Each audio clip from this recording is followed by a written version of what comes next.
Liefdes, as u Bybels hier het, is u welkom om saam te blaai na Romeine hoofstuk 12. Romeine hoofstuk 12, ons gaan daar saam lees van vers 9 tot en met vers 21.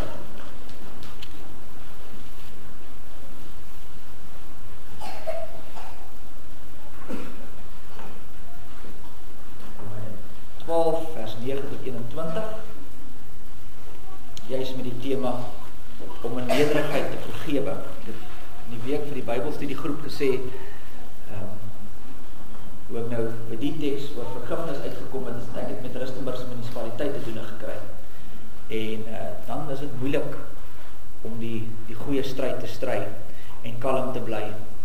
En uiteindelik het ek self met die teks geworstel, want ek moes ook vergewe.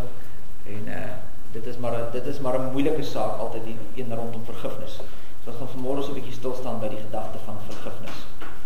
Voordat ons saam lees, gaan ek vra dat ons eers die hoofde buig, dan bid ons saam, vra dat die Here ons ook sal seën by die aanhoor van sy woord. Kom ons bid.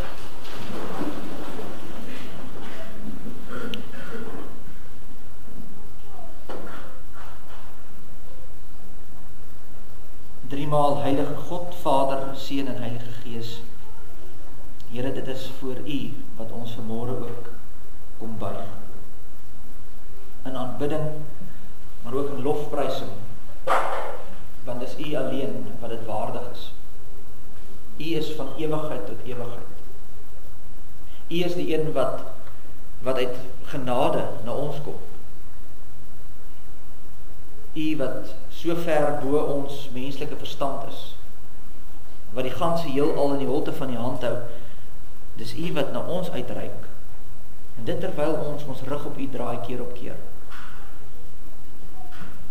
Ons wat so maklik in ons eie sonde, in die eie ek verval, ons wat nie ander wil vergewe nie, ons wat stryd in ons het altyd, en dan kom U en U stuur die Seun na hierdie wêreld om ons te kom verlos.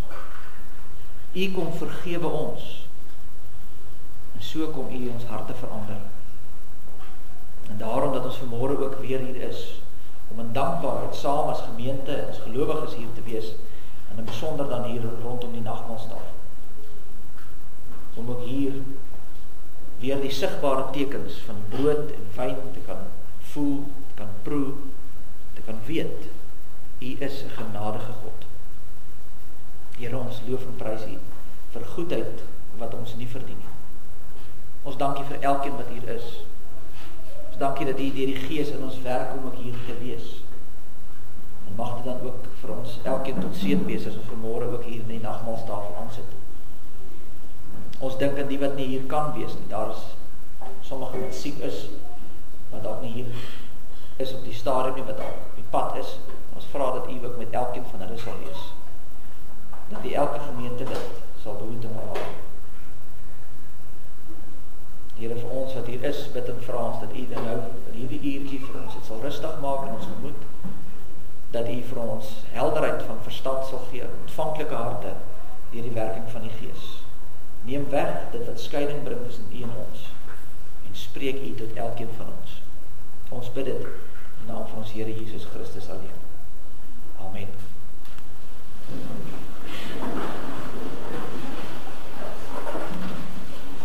Ek lees vir ons saam uit Romeine hoofstuk 12 vanaf vers 9. Laat die liefde ongeveins wees, vir afskuw wat sleg is, hang die goeie aan. Wees hartlik teenoor mekaar met broederlike liefde, die een met die ander voorgaan in eerbetoning. Wees nie traag in die ywer nie, wees vurig van gees, dien die Here. Verbly julle in die hoop, wees geduldig in die verdrukking, volhard in die gebed. Maak voorsiening vir die behoeftes van die heiliges, streef na gasvryheid. Seën die wat julle vervolg, seën en moenie vervloek nie. Wees bly met die wat bly is, en ween met die wat ween. Wees eensgesind onder mekaar. Moenie na hoë dinge streef nie, maar voeg julle by die nederige. Moenie eie wys wees nie. Vergeld niemand kwaad vir kwaad nie. Bedink wat goed is vir alle mense. As dit moontlik is, sover as dit van julle afhang, leef in vrede met alle mense. Moenie julle wreek nie, geliefdes, maar gee plek vir die toorn, want daar is geskrywe, aan my kom die wraak toe. Ek sal vergeld, spreek die Here. As jou vyand dan honger het, gee hom iets om te eet. As hy dors het, gee hom iets om te drink. Want sodoende sal jy op sy hoof vurige kole ophoop. Laat jou nie deur die kwaad oorwin nie, maar oorwin die kwaad deur die goeie. Tot sover uit die woord van die Here. Salig is ons as die woord van die Here hoor en dit ook in ons harte bewaar. Nou geliefde gemeente, ons is dankbaar. Vanmôre moet ons nou weer 'n paar stoele indra en dit is wonderlik om te sien die kerk sit vol. En ons is dankbaar teenoor die Here. Dit is mos lekker om te sien ook dat die kerk groei. Maar dit help nie die getalle groei net nie. Dis nie 'n vereiste iewers in die Bybel dat ons moet 'n mega kerk word nie. Ons nie 'n voorskrif van julle moet streef daarna om 1000 lidmate te hê of wat ook al die geval mag wees nie. Daar's nie 'n getal wat gegee word. Die toets eintlik vir die gemeente moet wees, is daar geestelike groei. Is die wat in hierdie gemeente is, word hulle geestelik versorg? Is daar 'n geestelike vooruitgang? Met ander woorde, dit gaan oor die hart. Het gaan oor wat gaan in ons harte aan, wat leef in ons harte. En ons teks van vanmôre raak daarby aan, as dit juist kom oor die saak van vergifnis. Gaan dit net nou met die nagmaalsformulier gaan ons dit ook oor.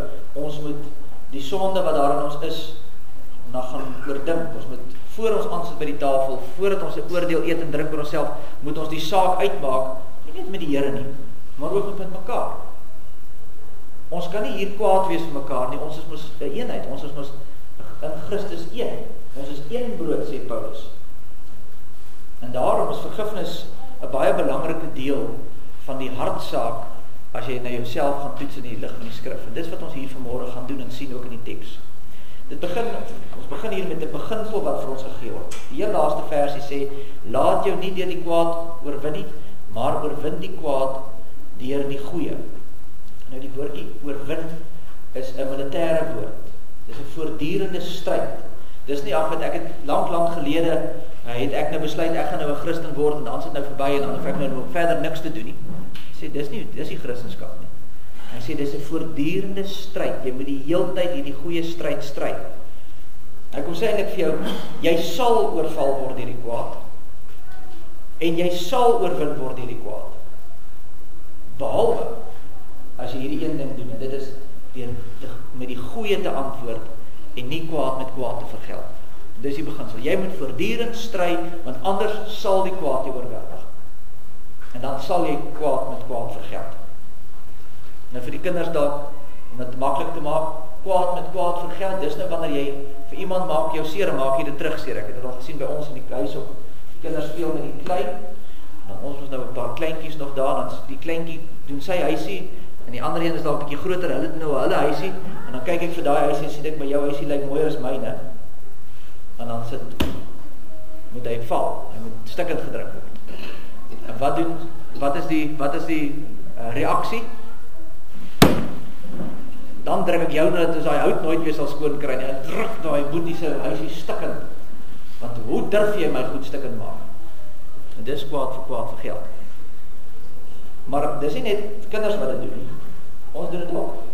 Ons is net meer ordentlik. Ons het 'n glimlag op. Ons skud jou hand. Sê, ja, hoe gaan dit met jou? Maar hier binne wens ek, iemand wil jou raak ry. Ek hoop jou band is pap as jy hier vandaan wegry. Want dis wat jy's kwaad vir hierdie persoon. Want dis hoe ons kwaad vir kwaad vergeld. En as die oomblik as jy daar is, as hierdie onvergewensgesindheid in jou hart is, dan het die duiwel oorwin. Dis klaar. As jy daai ding in jou hart dink, die Here sê ons daar in die bergpredikasie, hy sê, selfs al dink jy nie dit, dan het jy die sonde gepleeg. As jy daai persoon in jou hart vloek, dan het jy moord gepleeg. En dan het die kwaad oorwin, en dan word jy uiteindelik 'n instrument in die hand van die Satan. Want nou het hy jou. Want hierdie onvergewensgesindheid sit daar. En dit vloei nou uit na die res van jou lewe. In die eerste plek gaan jy dit voel in jou verhoudings. Want wat gebeur as iemand jou nou seer gemaak het?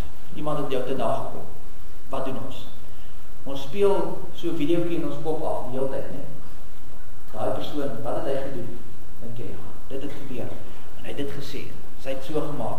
En die hele tyd oor en oor kom die ding in ons kop en dit is soos 'n aanhoudende rolprentjie wat afspeel. En in jou gedagtes word jy al hoe beter en hulle word al hoe slegter. Aanvanklik gaan jy dink, weet jy, die persoon het vir my gejok. Kan jy glo? Maar as jy daai ding nou gaan los en dan kom nie vergifnis nie oor 'n maand, gaan jy rondloop en sê, 'n liegbek. Jy kan hom nie vertrou nie, met niks nie. Jy sien, want nou het dit van 'n jok het nou gegaan na 'n uiterste leenaar, jy kan hom met niks vertrou nie. Hoekom nie? Want hierdie ding speel in jou kop af die hele tyd oor en oor en oor, en elke keer maak jy jouself beter en hulle word al hoe slegter. En die probleem is, later as jy nie vergifnis kom nie, dan beïnvloed dit jou verhouding met al die mense wat soortgelyk is. Kom ons sê byvoorbeeld 'n man het 'n vrou verneem en nou dwaal sy op hierdie ding. Nou speel hy af en heeltyd oor en oor en oor en oor. Dan gaan sy later sê, mans, dis almal dieselfde. Almal 'n klomp varke. Of iemand steel by jou. Kom ons gebruik die polities inkorrekte voorbeeld. 'n Swart man steel by jou. Wat sê ons? Dis almal dieselfde. Hulle word so gebore. Dis hulle kultuur. Hulle sal altyd almal steel. Wat het gebeur? Die Satan het jou weet, en daar's geen manier hoe jy kan verhoudinge bou met enigiemand nie. Want die oomblik as jy daai siening ingaan, dan sê jy, daai vrou gaan sê, ek gaan nooit daai man vertrou nie. Daar gaan altyd ietsie wees, daar gaan altyd hierdie gaping wees. Ek gaan nooit 'n swart man kan vertrou nie, want hulle is ons almal so. Dis 'n instrument in die hand van die Satan. Hy het jou kwaad oorwin. Dit vernietig nie net verhoudings, dit vernietig ook jouself. Want wat gebeur as jy nou in daai situasie kom? As jy in 'n situasie is waar iemand jou te nagekom het, dan voel jy baie keer, maar ek moet altyd die minste wees. Almal trap altyd op my. Arme ek. Dis wat gebeur. Met jy speel mos nou dit af.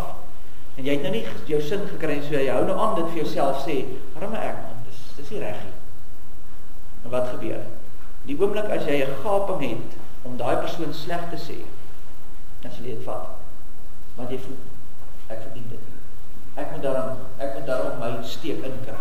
So nou oor 2-3 maande later staan jy met iemand en gesels oor die persoon en dan sê jy, het jy gehoor, ja, so en so en so en so. En jy voel dis goed en dis reg want hy het dit mos gedoen. So uiteindelik word jy slegter. Want jy vat jou kans, of jy kan dalk voel, ek word altyd onderdruk, ons moet altyd jammer sê vir ons moet al hierdie goed doen, so weet jy wat, nou kan ek maar so 'n bietjie op my belastingvorm steel. Want ons is mos altyd skuldig oor alles, so kom ons doen dit nou maar. Jy hoor wat gebeur die oomblik as jy nie vergewe nie. Dan kry die Satan die voet in die deur en jy word 'n instrument in sy hand. Nou kan ek maar boos wees, want ons moet regverdig. En nie net jouself word vernietig nie, ook die ander persoon, die persoon wat jou te nagekom het, jy gee hom nie geleentheid om tot bekering te kom nie, want wat doen ons gewoonlik, mens dalk van julle wat op die stadium met hierdie situasie sit, sê ek het hom vergewe, maar vir niks om te doen nie. Laat hy maar net sy gaan. Met ander woorde, ons praat nooit die ding uit nie. Daai persoon weet ook nie eers dat hulle sonde teenoor jou gedoen het nie. En daar is sulke gevalle hier. As mense wat kwaad is vir ander mense, hulle weet dit nie eers nie. Want jy het iewers in 'n gesprek iets gesê, of jy het iewers iets gedoen, en daai persoon is nie eers agtergekom, jy is ontstel nie, maar jy hou dit hier teen jou, en jy praat nooit met die persoon. Daai persoon kom nooit tot bekering van daai sonde nie, want jy het nooit vir hom gesê nie. En ek wil niks met hom doen nie. En natuurlik die ander opsie wat ons dan ook probeer is, ons sê, maar dan sal ek dan nou gaan. En dan sal ek my vinger in sy neus en druk en hom sê, presies wat ek vir hom wil sê. Daai gaan ook nie werk nie. Maar die oomblik wanneer jy iemand aanval, dan gaan hulle terug aanval. Jy kan nie met 'n wrok in jou hart na iemand gaan. Jy kan nie met 'n onvergewensgesindheid na iemand toe gaan nie. Dit sal nie werk nie. So dis, jou verhoudings word vernietig, jyself word slegter, jy kies die bose, en die Satan sit daar die hou vas, en die ander mense saam teenoor jou wat iets gedoen het, hulle kom ook nooit tot bekering. So wat moet jy nou doen? En dis nou waar ons teks vanmôre kom. Ons teks gee vir ons baie praktiese riglyn van hoe maak jy as jy moet vergewe. En die eerste ding wat ons lees dan vers 14 is, seën die wat julle vervolg, seën en moenie vervloek nie. Aan die ander woorde, ons bid vir mekaar. Jy moet ook bid vir jou vyande. Jy moet ook bid en vra dat die Here ook jou vyand sal seën. Ja, is baie moeilik. Wie van die wat in so 'n situasie, dis moeilik. Maar dit is ook baie moeilik om vir iemand te bid en opregtheid en kwaad te bly vir hulle. En waarskynlik gaan jy iewers dalk net begin met, jy sal maar sê, ja, die dominee sê ons moet nou maar bid, so kom ons bid tog nou maar vir die ou. En dan gaan jou gebed dalk klink soos, ag Here, kan die idioot se oë net oopgaan, dat hy net sy foute raak sien. Dis dalk waar jy is, dalk waar jy moet begin. Maar weet jy wat? Die idioot se oë sal oopgaan, want jy gaan sê, jy is die idioot, want jy is nie wat vergewe. Dis waar die probleem lê. Daar's nie vergifnis nie. En wat gebeur as ons vir mekaar bid? Kom ek begin dan daar. Wat gebeur as ons kwaad vir mekaar? Ons kom nou in 'n argument, ek en jy is nou kwaad vir mekaar. Nou gaan ek huis toe, wat doen ek? Dan sê ek sal nie so sleg wees as daai persoon nie. Ek sal nie dit sê van iemand nie. Ek sal nie so laag en gemeen wees. So wat doen jy met jouself? Jy verhef jouself en sê, maar ek is beter as jy. Maar die oomblik wanneer jy begin bid vir iemand, dan sak jy af. Want wie kan voor God staan en sê, ek is beter as aan hom? So werklik waarvoor die Here in opregtheid gaan staan en sê, Here, hier's ek met my sonde. Wie kan sê hy is beter as daai persoon? So wat gebeur as ons bid? Die speelveld word gelyk gemaak. En nou kan die vergifnis gebeur. Want ek dink nie meer ek is beter as die ander persoon nie. Ek staan voor die Here net so skuldig soos die ander. En daarom, die eerste plek waar jy begin as al vergifnis gegee word, is by gebed. Die tweede ding wat hy sê, vergewe hulle oortredinge, vers 17 en 19 sê, vergeld nie en moenie wreek nie, met ander woorde, moenie iets teenoor daardie persoon doen nie. En Jesus, soos ek gesê het in die bergpredikasie, sê, nie net doen nie, nie eers dink nie. Ons moet uit ons hart uit vergewe. Nou ken jy mos maar die mensdom, die hoor dit gereeld, hulle sê, ek sal vergewe, maar ek kan nie vergeet nie. Daar's nie manier. En wat jy eintlik maar net sê is, ek sal ordentlik wees teenoor die persoon. Ek sal jou groet hier by die kerk, ek sal jou groet selfs in die winkels. As ek verby jou loop, ek sal ordentlik groet jou, gaan niks fisies aan jou doen nie, ek gaan jou nie stormloop en slaan nie. Maar hier in my binneste hou ek dit. En ek hoop eintlik jy kom iets hoor. Eintlik hoop ek jy kry skade. En as iets dan verkeerd loop, dan dink ek met myself, aha, blinde sambok, nee? Lekker, die boumos, daar is hy nou. Dit is ons werk. Of, soms sê mense, maar ek kan nie vergewe nie, want ek is te kwaad. Dit eintlik die ding net onderste bo. Dis omdat jy nie vergewe nie, dat jy kwaad is. Vergifnis word altyd eers gegee, en dan word dit gevoel. Altyd. Vergifnis is 'n opdrag van die Here. Markus 11:25 sê, julle moet vergewe, punt, klaar. Hy sê nie, jy kan vergewe na 3 jaar, as al hierdie dinge nou reggestel is, en jy voel nou beter oor die saak. Nee, hy sê, jy moet vergewe, dit is opdrag. Jy moet vergewe. En as jy vergewe, dan beteken dit, ek gaan daai persoon nie fisies seer maak nie, ek gaan daai persoon ook nie beskinder of hulle reputasie seer maak nie, en ek gaan ook nie iets slegs van daai persoon in my hart dink. En is eers wanneer jy daar is, dat jy gaan begin beter voel. Vergifnis word altyd eers gegee, dan word dit gevoel. En daarom, as iemand sê, maar ek sal vergewe as ek beter voel oor die saak, dan kan jy maar weet, dit sal nooit beter raak nie. Jy gaan nooit beter voel. 'n derde ding wat hy sê, moenie mense vermy nie. Ek het net nog gesê, ons word kwaad, en sê, reg, ek kan vergewe, maar ek wil niks met hulle te doen nie. Kan niks met hulle moet net bly op aangaan. Ek het hulle vergewe. Nou gaan dink 'n bietjie oor daai stelling.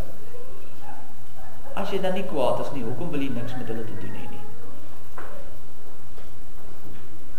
Jy lieg mos vir jouself. Daar's nog 'n vergifnisprobleem. Want as jy vergewe het, dan was daar nie 'n probleem nie, dan sou jy mos met hulle gesels het. Vers 18 sê, as dit moontlik is, sover dit van julle afhang, leef in vrede met alle mense. Daardie persoon mag dalk kwaad wees vir jou, maar dan moet jy uit jou pad uit gaan om hierdie saak reg te maak. Jy is mos die gelowige wat die opdrag van die Here vat, vergewe en maak reg. Leef in vrede met mekaar saam. Dis wat jy moet doen. Moenie mekaar vermy nie, want dit maak dit erger. Die vierde ding wat ons hier hoor is, gee jou vyand wat hy of sy nodig het. Beteken nie dat sê trap op mense nie. Of laat ander mense toe om op jou te trap nie. Jy moet gee wat hulle nodig het. Vers 20, as jou vyand honger het, gee hom iets om te eet. As hy dors het, gee hom iets om te drink. Kom ek verduidelik het so.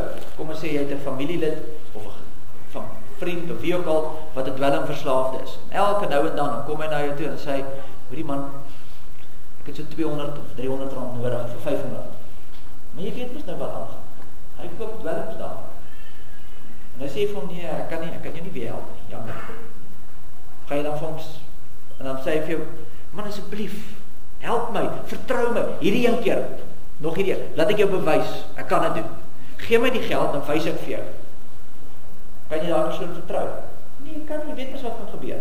Hy is 'n dwelmverslaafde, hy gaan op 'n manier gaan hy dit gebruik en hy gaan weer in dieselfde struik val. Jy kan dit nie vir hom gee nie. Nie omdat jy jouself nou wil beskerm en sê nee, ek gaan dit doen nie, maar omdat jy hom wil beskerm. Jy kan nie vir iemand gee wat hulle wil hê, jy moet hulle gee wat nodig is. Die ander voorbeeld is dalk soos kwaad as mekaar. Besluit ons praat nie met jou nie. Gee mekaar die silent treatments, as jy ken. Nou gaan ons niks vir mekaar sê. Nou ons bly ons stil. Wat sê die Bybel? Sê, praat 'n ding uit, dis wat ons nodig het. Ons het nodig om met mekaar te praat. Ons het nodig om die goed uit te sorteer. En daarom moet jy dit doen. Gee die persoon wat hy nodig het. Nie wat hulle wil hê nie. Dan die laaste ding wat hy sê, hoe ons dit moet doen, is doen dit in nederigheid, vers 16, moenie na hoëdinge streef nie, maar voeg julle by die nederiges. Julle sal alleenlik tot iemand kan deurdring, as jy dit in nederigheid doen. Wat sê, as jy op iemand storm loop en jou vinger aan sy gesig druk, en sê, nou sê ek vir jou, sal nergens kom nie. Jy sal dalk voel, jy nou die argument gewen, maar die persoon sal dalk terugduins, maar in sy hart is daai selfde ding nog daar. Kort nederige, opregtheid, gaan praat met die mens. Nou dis nou, wat die teks ons leer, nou is dit nogal moeilik. Hoe doen mens dit? Het is nou makkelijk om te sê, ja, hier staan het. Ons moet het nou doen. Maar nou weet jy ons nou allemaal van die, waarskynlik het jy al lang al iemand in jou gedagtes van wie ek nou gepraat het die hele oggend, wat jy nou moet vergewe.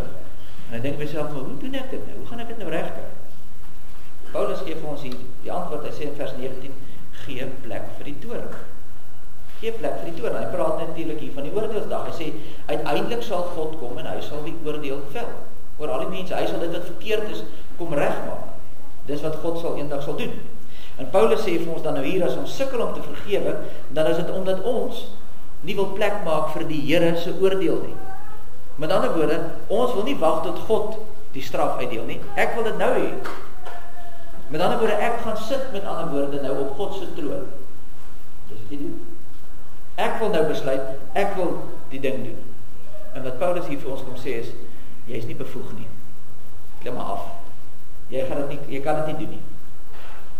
Nou hoe klim jy van die troontjie af? Hoe kry jy dit reg? Twee dinge wat jy moet doen. Eerste ding is, dit een ding wat jy kan doen, is nie so baie effektief nie, maar jy het nodig om daar te begin, is gaan kyk na jou eie lewe. En die oomblik as jy na jou eie lewe kyk, dan sien jy maar, ek is nie gekwalifiseerd om op God se troon te sit nie. Want kyk hoe vol sonde is my eie lewe. En saam met dit weet ek nie wat in hierdie mense se lewens aangaan nie.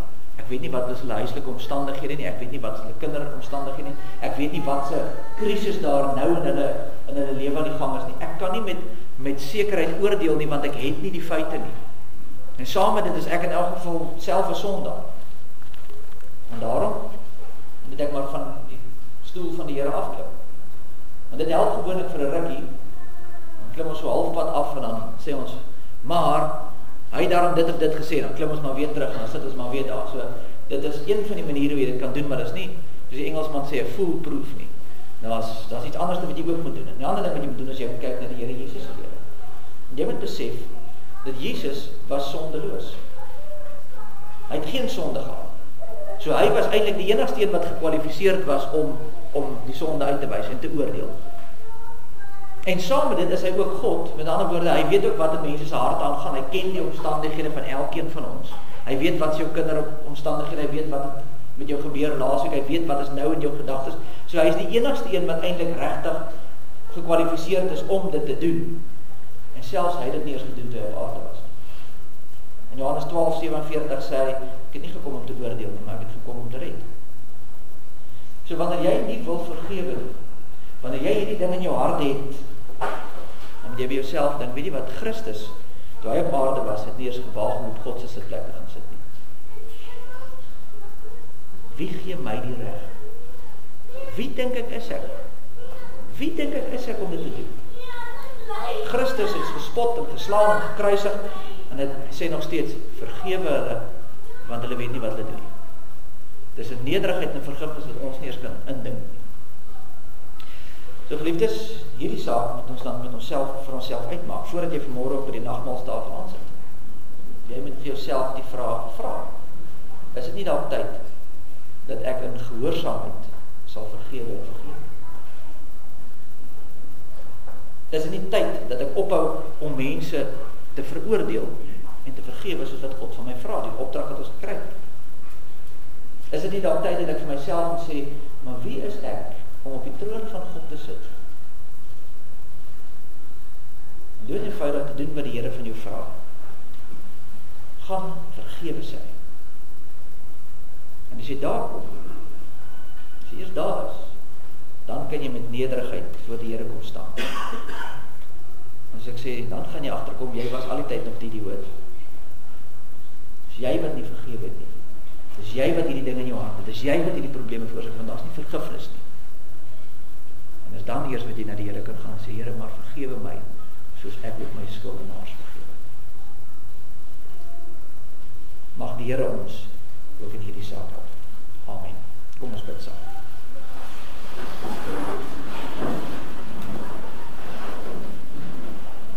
Almagtige God en Hemelvader, Here, hoe maklik klim ons nie op u troon en wil ons besluit. En ons wil kwaad vir kwaad vergeld. Ja, en soms is dit baie ordentlik en ons sien dit nie van buite nie, maar u ken ons harte. En ons wil dit voor u kom lê vanmôre en vra dat u ons tog ook in genade sal aansien.